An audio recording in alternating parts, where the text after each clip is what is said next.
हम बात करने वाले हैं चीनी लहसुन के दुष्प्रभाव की, जो मानसिक और शारीरिक तौर पर हमारे देश के लोगों और हमारे देश के किसानों के साथ खिलवाड़ कर रहा है।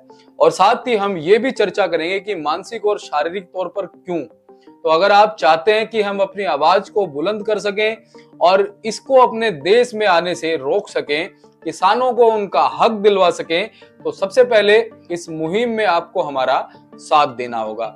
और साथ देने के लिए आपको कुछ नहीं करना है, बस इस वीडियो को आपको शेयर करना है अपने सगे संबंधियों को, अपने दोस्तों को, अपने आस पड़ोसियों को, अपने सभी जानने वालों को, क्योंकि शायद अभी आम जनता चीन के इस लहसुन को लेकर अवेयर नहीं है। सबसे पहले जब आम जनता अवेयर होगी और वो इसे खाना छोड़ेगी या खरीदने से पहले पूछेगी कि ये चीन का लहसुन तो नहीं है, तभी कहीं ना कहीं इस लहसुन की डिमांड खत्म होगी और ये हमारे देश में आना बंद हो सकता है। आम लोगों को भी पता चल पाए कि चीन का लहसुन हमारे लिए कितना खतरनाक है और कहीं ना कहीं ये एक षड्यंत्र हमारे देश के लोगों के स्वास्थ्य के साथ और किसानों के प्रति किया जा रहा है। चीन और भारत की दुश्मनी किसी से छुपी नहीं है। दोनों देशों की सेनाओं में समय समय पर भिड़ंत होती रहती है, फिर भी चीन किसी ना किसी तरह से भारत को नुकसान पहुंचाने की कोशिश करता ही रहता है। इलेक्ट्रॉनिक आइटम हो या खाने पीने की चीजें चीन से खूब निर्यात होती हैं। भारत में भी चीन से आई सस्ती चीजों का प्रयोग किया जाता है। दूसरी ओर चीन द्वारा भेजी गई कई चीजों में खतरनाक केमिकल और कीटनाशक भी पाए जाते हैं और कई चीजें तो फिलहाल बैन भी कर दी गई हैं। ऐसी ही केमिकल से भरपूर एक सब्जी भारत में लोगों को खूब पसंद आ रही है, जो सीधे सीधे कैंसर जैसी लाइलाज बीमारी को फैला रही है। इसे चाइनीज गार्लिक के नाम से पुकारा जाता है। Food safety and standard authority of India खाने में काम आने वाली चीजों पर नजर रखता है। इनमें पैक्ड आइटम, मसाले या बाहर से आने वाली कई चीजें शामिल हैं। इनके मानकों को चेक कर विभाग इन्हें बैन भी करता है। इन बैन सामान में ही कई ऐसी चीजें आती हैं जो सेहत के लिए हानिकारक हैं। इन्हीं चीजों में से एक है चाइनीज लहसुन, जो भारत में काफी पहले बैन हो चुका है, लेकिन फिर भी देश में लोग इसे गैर कानूनी तरीके से लाकर बेच रहे हैं, जिसके सेवन करने से लोगों को कैंसर का खतरा हो रहा है। चाइनीज गार्लिक को FSSAI ने 2014 में बैन कर दिया था। आधिकारिक तौर पर इसका निर्यात और बिक्री 2014 से ही भारत में बैन हो चुका है। जांच में इन लहसुन के अंदर कैंसर पैदा करने वाले केमिकल की मात्रा बहुत ज्यादा बताई गई है। भारत ही नहीं, कई दूसरे देशों में भी इसको लेकर बैन लगा हुआ है। इसमें मिथाइल क्रोमाइड की मात्रा पाई जाती है, जो सांस और नर्वस सिस्टम को प्रभावित करती है।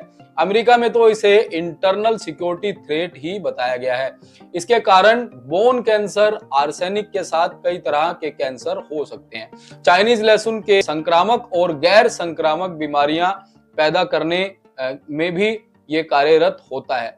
अब ये तो रही बात चीनी लहसुन द्वारा हमारे देश के लोगों के साथ स्वास्थ्य में खिलवाड़ करने से संबंधित, लेकिन उसके साथ ही ये चीनी लहसुन हमारे किसान साथियों का भी बहुत ज्यादा नुकसान कर रही है, जो लहसुन का उत्पादन करते हैं।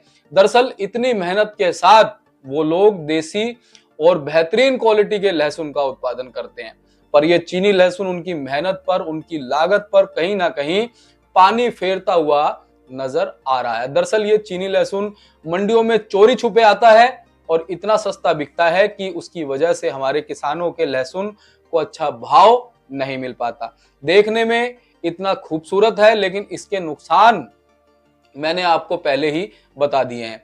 मैं आम दर्शकों से भी गुजारिश करूंगा कि आप चीनी लहसुन की पहचान करना शुरू करें और हम भी आपको लगातार आजादपुर मंडी से चीनी लहसुन की क्वालिटी भी कहीं ना कहीं दिखाने की कोशिश करेंगे, जिससे आपको अंदाजा होगा कि ये चीनी लहसुन है, ताकि आप उस लहसुन को ना खरीदें, जिसकी वजह से जब वो खरीदा ही नहीं जाएगा तो सबसे पहले तो स्वास्थ्य से खिलवाड़ नहीं होगा और फिर उसके बाद हमारे देश में इसका आयात भी कहीं ना कहीं रुक जाएगा। तो ग्राहकों को पहल करनी होगी, साथ ही जो मंडी से खरीदारी करके लहसुन को बेचते हैं उन्हें भी पहल करनी होगी। वो भी इस लहसुन को ना खरीदें, वो भी सस्ते के लालच में इसको खरीदते हैं। ये अच्छा दिखता है इसलिए इसको खरीद के आगे बेचते हैं। अब किसानों ने, व्यापारियों ने और भारतीय किसान यूनियन ने भी कहीं ना कहीं चीनी लहसुन के खिलाफ कमर कस ली है।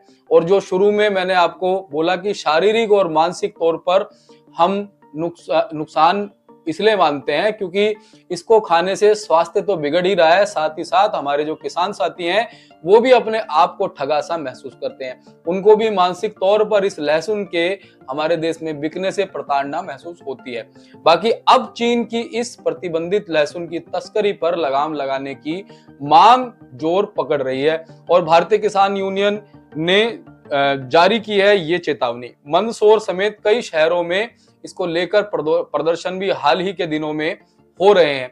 एमपी के भोपाल से ये खबर आई कि भारतीय किसान यूनियन के प्रदेश अध्यक्ष ने पत्र लिखकर चेतावनी दी है और उन्होंने चीन की प्रतिबंधित लहसुन की तस्करी पर लगाम लगाने की बात भी कही है। इस लेटर में कहा गया है कि अगर चीन के इस प्रतिबंधित लहसुन पर लगाम नहीं लगी तो किसान सड़कों पर उतरेंगे। चेतावनी के साथ मंदसौर समेत कई शहरों में प्रदर्शन भी किया जा रहा है या किया गया है। भारतीय किसान यूनियन के प्रदेश अध्यक्ष अनिल यादव ने पत्र में लिखा, तस्कर बड़े पैमाने पर मध्य प्रदेश व अन्य राज्यों में विरोधी देश चीन से लहसुन की तस्करी कर रहे हैं, जो लहसुन 2014 में आम जन के स्वास्थ्य की हानि को देखते हुए प्रतिबंधित कर दिया गया था। तस्कर आम जन के स्वास्थ्य को नजरअंदाज कर ये बेच रहे हैं, जो कि दंडनीय अपराध है। चीन की लहसुन केमिकल युक्त जहरीली होती है, ये बात अमेरिका के एक रिसर्च में भी पाई गई है।